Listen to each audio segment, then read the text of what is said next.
teslim ol binadlıya Cenab-ı İlham.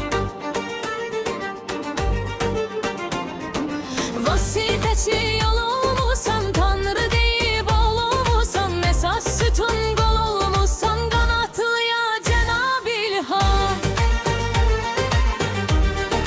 Cenab-ı İlham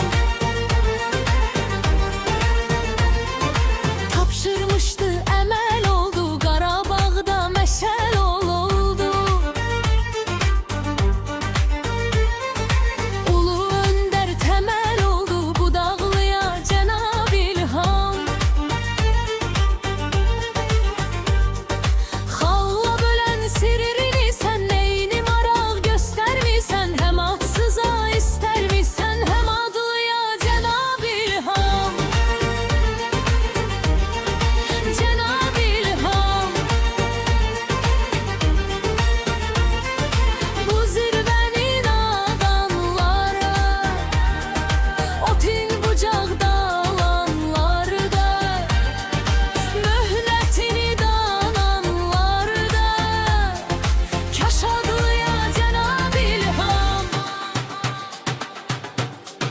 Cenab-ı İlham. Cenab-ı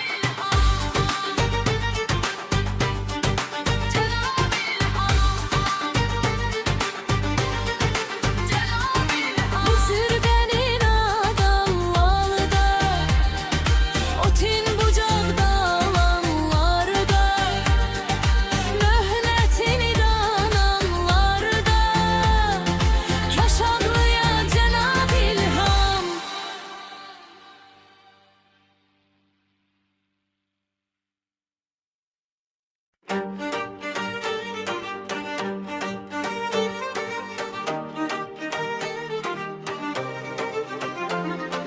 Gün doğurdu sen